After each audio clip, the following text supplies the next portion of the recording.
Alright everyone, it's time for an impromptu garden update because a huge amount of work has actually been done. As you can see, these beds are nice and clean. They've had garden soil added to them and they've been raised up another level, which is sort of like, that was the plan for spring, but time ran out. This actually looks empty. This is where the Swiss chard was, but it's not. We planted beans in there. What you do is you plant them. A couple weeks later there'll be a frost that'll kill them, but it'll still add nitrogen to the soil. Their root systems will help to shelter bacteria during the cold months. You've got this, left the Brussels sprout because there are actually Brussels forming. I just don't know. I've never actually successfully grown one before. We'll see what happens down there. There are beans in here. They've been eaten down a little bit. This is going to be a garlic patch next year. Garlic's already in. This is around the time of year you plant it. And there's some chamomile there and in the corner as well. A few beans on the end for no reason. Look at the eggplant. Everything just got watered. That eggplant tomorrow will be ready, and then there's a couple more over here. Actually, that'll be ready in a few days past that. This, what we did, was actually, that used to be two little partial paths. Connect those, and I can get in here. This becomes its own bed.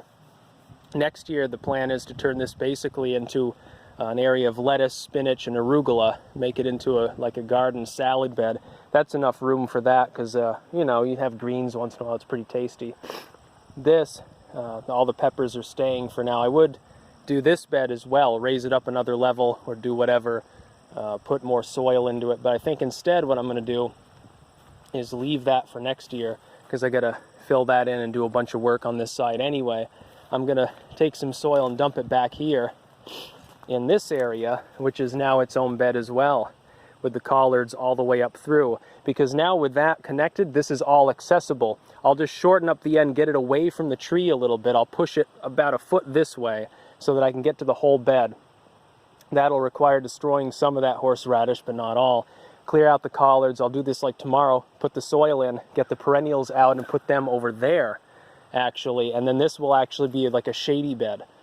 Early on in the year it'll get sun. Later on this time of year it gets a lot more shade. That's perfect, as you can see, for like collards and stuff. I'll just put them on the other corner because you don't want to plant the same thing in the same spot twice. I'll put it on the other side. I don't know what I'll put here. Maybe herbs actually. Actually maybe this will be the herb garden, because the other possibility was turning what used to be the Swiss chard into herbs. But instead, since this gets more sun, it'd be interesting to put some peppers in there. You could fit 4 hot pepper plants in there easily, and they'd do just fine, and don't even need 4 of them. Put some cucumbers in maybe. You could fit half a dozen good cucumber plants in there properly, or a couple of tomatoes, some carrots. I'm thinking about having a row of 3 or 4 tomato plants, as you can see, they overproduced. I should have used slug pellets because there was a lot of food waste involved. But what I'm going to do is run them along twine, let them vine, the indeterminate kind, because they're tastier anyway. The little grape ones are sweeter than the round kind. And they're better for actually, you put them in with collards and cook them, it's amazing. So put like 3 or 4 of those in a row. Have carrots on either side, because carrots love tomatoes. By the way, a good book. Can't remember who wrote it. And then, yeah, that'll basically be the expanding that's going on. That's a lot of extra room, actually, if the perennials get out of there, even without expanding the garden further. Because the plan, remember, is to move the garden about 6 feet further that way to add a whole new row of beds. Basically, a doppelganger of these two. It'll be exactly the same. Maybe just one long, slightly thinner bed, too. Make it 4 feet wide. These are closer to like 4.5 or 5 or something. I can't remember exactly the measurements I used. Get kind of breezy. Definitely autumn. Although it's warm, sorry for this time. That's about all. Peace out.